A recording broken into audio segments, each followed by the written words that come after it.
It started when my backyard in Salem, Massachusetts had always been uneven, but this was different. A small patch of earth just behind the old maple tree had started to cave in, as if something beneath was restless. I had moved into the house only weeks ago, drawn by the town's history and the charm of the colonial style, but now I felt like I had stepped into a nightmare. I could not shake the feeling that I was being watched every night when the wind howled through the branches. I heard faint whispers, carried on the breeze, voices that were not human, and eyes that glowed somewhere just out of sight.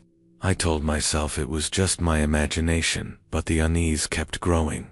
One evening, I went outside to check the sinking spot. The soil was soft and smelled foul, as if something long dead was rotting below. I grabbed a garden trowel and dug cautiously, my heart pounding louder with every shovel of dirt. The deeper I went, the colder the air became, like descending into a crypt. Suddenly my trowel struck something hard. It was a wooden box, half buried and covered in thick cobwebs. My hands trembled as I pulled it free. The wood was cracked and worn, but the latch was still intact. I opened it slowly. Inside lay a bundle of brittle papers tied with a faded red ribbon and a small rusted key. I unfolded the papers. The handwriting was frantic and filled with dark warnings about a curse bound to the land and something terrible buried beneath the house. I should have stopped there, but curiosity was a cruel master. The papers spoke of a man named Elijah Crane who lived here centuries ago and practiced dark rituals. They said he had buried something so evil that it could never be allowed to see the light of day. I shivered and looked around. My backyard felt different somehow, colder and alive, with shadows that moved on their own. That night I did not sleep. I heard scratching at the window and saw figures darting between the trees just before dawn. A voice whispered my name from the yard. I stayed locked inside, praying for daylight. The next morning, I called the Salem Historical Society to learn more about Elijah Crane. The librarian's face turned pale when I mentioned his name. She warned me that his story was one of madness and murder, and that many believed his spirit still haunted the town. I felt a chill at her words, but there was no turning back. Now I was part of something older and darker than I could have imagined. That evening, I returned to the backyard with a flashlight and the rusted key. I tried to find where it might fit. I noticed a faint outline in the ground beneath the maple tree, as if a trapdoor had been sealed for centuries. Using the key, I managed to lift the heavy wooden cover. It revealed a narrow staircase descending into blackness. My breath caught in my throat. The air was thick with decay and dread. I hesitated, but then the whispers began again, pulling me down. I had to see what was buried below. Step echoed like a heartbeat. As I descended, the walls were lined with strange symbols carved into stone. Some glowed faintly with a sickly green light. I reached the bottom and found myself in a small chamber, filled with broken bones and twisted relics. In the center lay a stone sarcophagus, sealed tight, but I could feel something moving beneath it, something alive and hungry. My skin crawled, and a deep growl vibrated through the air. I wanted to run, but my legs were frozen. I realized the warnings had been true, and whatever was buried here was waking up. Suddenly, the lid cracked, and a shadow surged out, eyes burning with hatred locked on me. I stumbled backward, terrified as the creature lunged forward. I screamed and scrambled up the stairs, bursting into the night air, gasping for breath. The backyard was silent again, but I knew it was only waiting. I barricaded the back door and called the police, but they found nothing except my frantic ramblings. I was dismissed as disturbed. Yet I knew the terror was real. I spent days researching Elijah Crane's dark magic and the curse he had bound to this place. Late one night I heard pounding on the back door. A voice begged to be let in. It was not human, but something ancient and desperate. I refused and watched through the window as a figure wrapped in shadows vanished into the fog. Realized then that the evil buried beneath my backyard was not just a monster, but a force that could reach through time and space. It was hunting me, and I was trapped with no escape. That night, I resolved to face it, to uncover the truth and end the nightmare before it swallowed me whole. The ground beneath my feet was not just earth, but a prison for something terrifying, and it was Waking up, I spent the next morning digging through dusty archives at the Salem Public Library, searching for anything more on Elijah Crane and the curse. I was desperate for answers, but the more I found, the darker the story became. The townsfolk from centuries ago had whispered about a secret ritual Elijah performed to bind a demon beneath his land.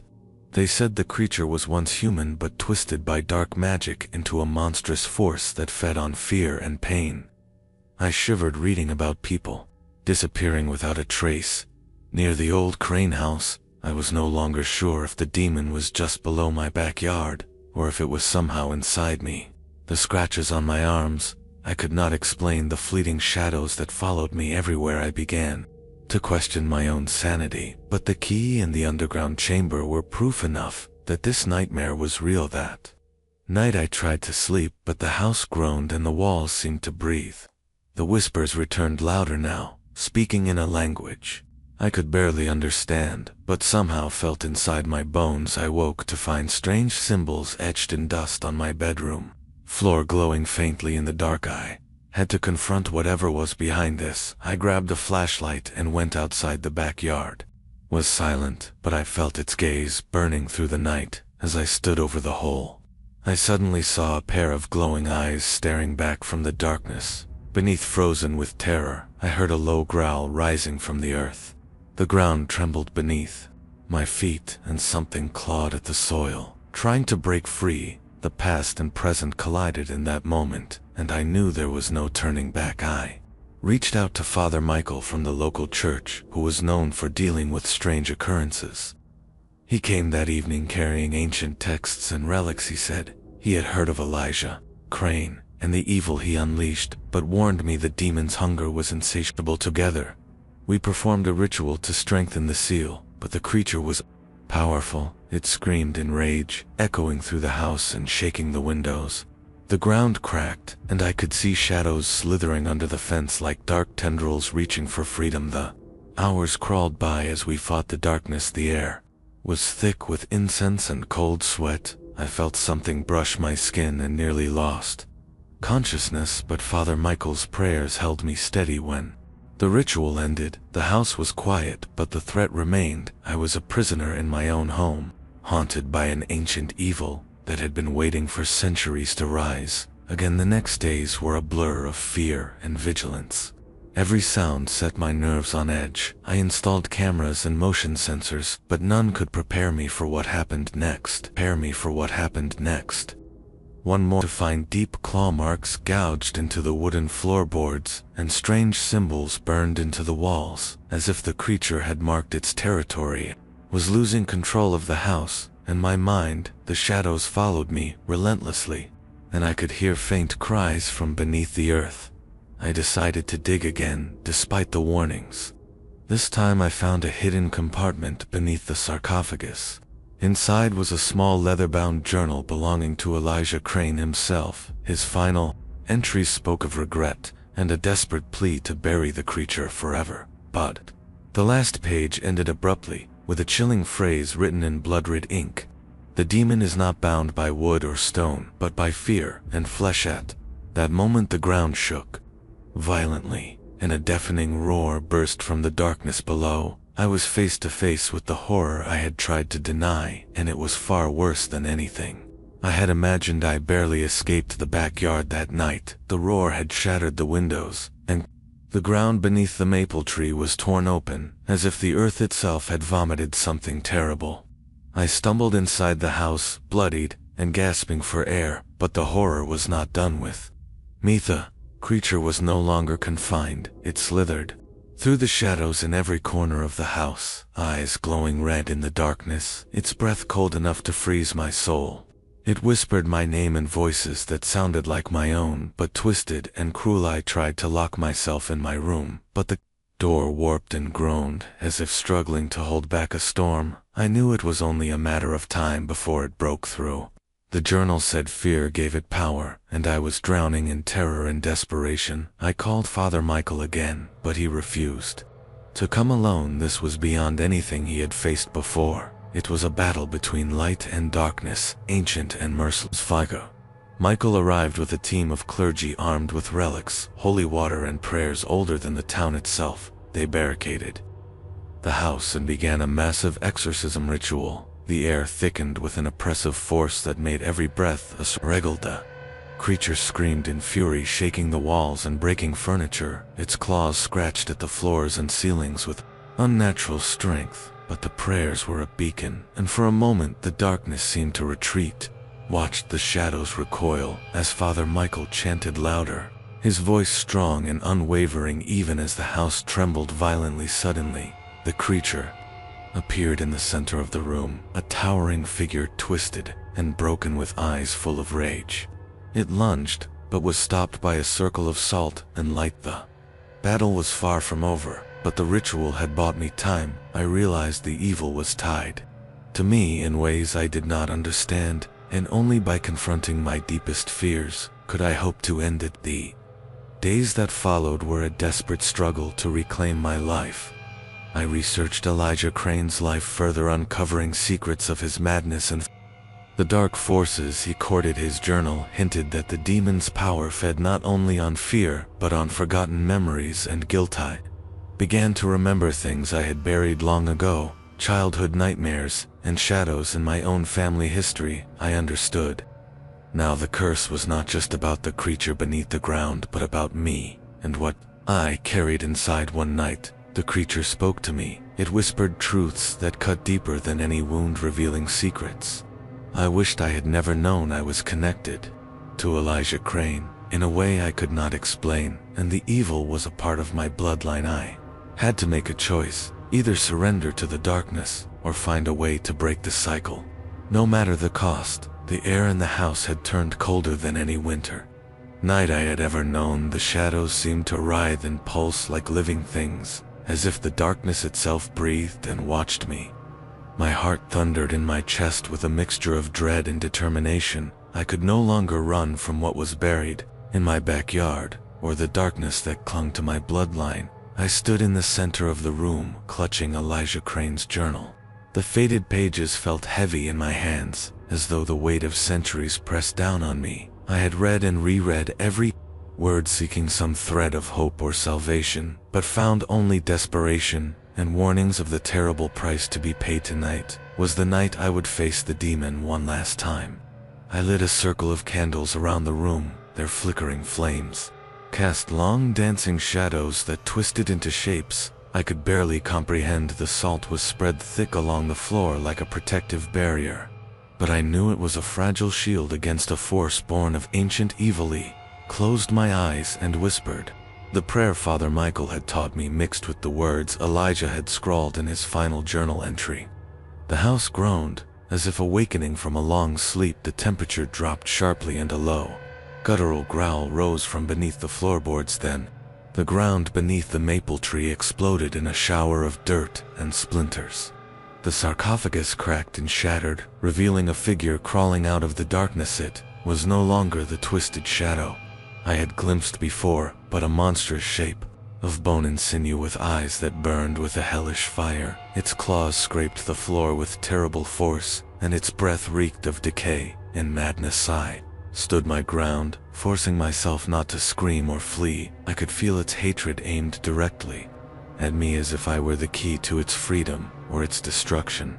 It lunged forward, and I barely dodged the swipe of its claw that tore a deep gash across the floor. The creature's voice was a terrible hiss. The curse you carry cannot be undone. You belong to the darkness now.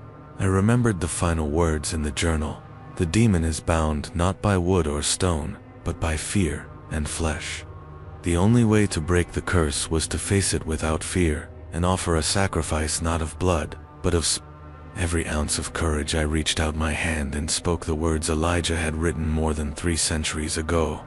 Offer myself to break this chain, to end the nightmare that binds us both. For a moment the creature hesitated, as if shocked by my defiance. Its fiery eyes flickered with doubt, but then it roared with rage and slammed its claw into the floor. The house shook violently as light and shadow battled for control. I felt a surge of energy pass through me, both agonizing and liberating. The darkness tried to pull me under, but but I clung to the flickering candles and the prayers echoing in my mind slowly.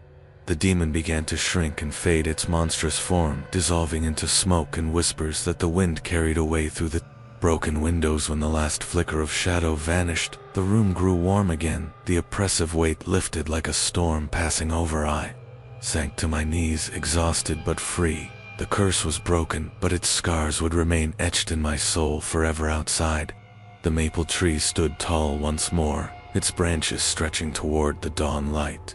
The ground was still, but the nightmare that haunted my backyard was finally buried. The demon bore into mine as it lurched forward, a nightmare made flesh. I stumbled back, clutching Elijah Crane's journal as if it were my only shield. Its claws scraped the floor inches from my face, sending splinters flying. The air reeked of decay and desperation, its breath ragged like a beast, starving for vengeance, or release. I forced my legs to move, though every instinct screamed to run. The words from the journal repeated in my mind, a lifeline in a sea of terror. I had to face this thing without fear, or the darkness would swallow me whole. The candles flickered violently, as if struggling against an unseen storm, but I kept my voice steady, whispering the prayer and the incantation Elijah had left behind.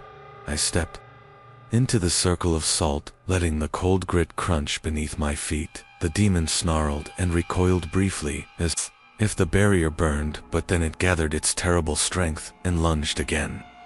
A thunderous crash shook the walls, and dust rained from the ceiling. I barely dodged its grasp and scrambled to my knees. In that moment, I realized the curse was not just about the demon or the land, but about me and the bloodline I carried within my veins. The shadow of Elijah Crane's madness twisted through my ancestors, and now through me. It fed on the fear and guilt I had tried to bury deep inside myself. I forced myself to look directly into the creature's burning eyes and spoke aloud the final words Elijah had scrawled in blood-red ink on the last page of the journal. I offer myself to break this chain, to end the nightmare that binds us both. A demon hesitated, its form flickering like a flame in the wind. Rage warred with something deeper in its gaze. Then, with a roar that shook the house, it slammed its claw into the floor, sending shards of wood flying. The walls seemed to breathe, and the air vibrated with power. The candles flared bright, and I felt a heat rise inside me, unlike anything I had ever known. It was agony and release intertwined. I could feel the darkness clawing at my soul, trying to drag me under, but the circle of light held firm. Slowly the demon began to shrink, its monstrous form unraveling like smoke caught in a sudden gust. Its roar turned into a whisper, a scream fading on the wind until only silence remained. I collapsed onto the floor, gasping for breath. The weight of centuries lifted from my shoulders, but the scars of the battle etched deep inside my mind. Outside, the maple tree stood proud. In the early dawn light, the earth beneath was still and quiet for the first time in what felt like forever. The nightmare buried in my backyard was finally laid to rest, but as the sun rose and the shadows retreated, I knew the story was not over. The darkness in my bloodline was a legacy I would carry forever, and the question lingered in the back of my mind: had I truly defeated the demon, or only postponed the terror that slumbered beneath the earth, waiting for the next soul, brave or foolish enough to face it? Sat there trembling as the first rays of sunlight spilled through the broken window. The air was still, but my mind raced with the weight of what had just happened. The house around me felt different somehow, lighter, yet scarred, like a wound slowly healing, but never quite whole. The journal lay open beside me, its pages fluttering in the soft morning breeze coming through the cracks. I traced Elijah Crane's frantic handwriting, wondering what drove him to summon such darkness and then bind it beneath his land. How many souls had been lost in his madness, and how much of that nightmare had found a home in Mimi? Thoughts were interrupted by a faint creak from the stairs. I looked up, half expecting the demon to return, but saw only the empty silence of the dawn. I rose slowly, feeling the ache in my limbs and the cold sweat that clung to my skin. I stepped outside onto the porch and looked toward the backyard. The maple tree stood tall, as if guarding the secrets beneath its roots. The ground was undisturbed, Now no signs of the violent upheaval from last night, just the soft rustle of leaves and the distant calls of waking birds for a moment. I allowed myself to breathe, to believe that the nightmare was over, but deep inside I knew the shadows within me would never fully fade. I spent the following days slowly restoring the house and trying to reclaim a sense of normalcy. But every creak of the floorboards, every flicker of a shadow sent chills down my spine.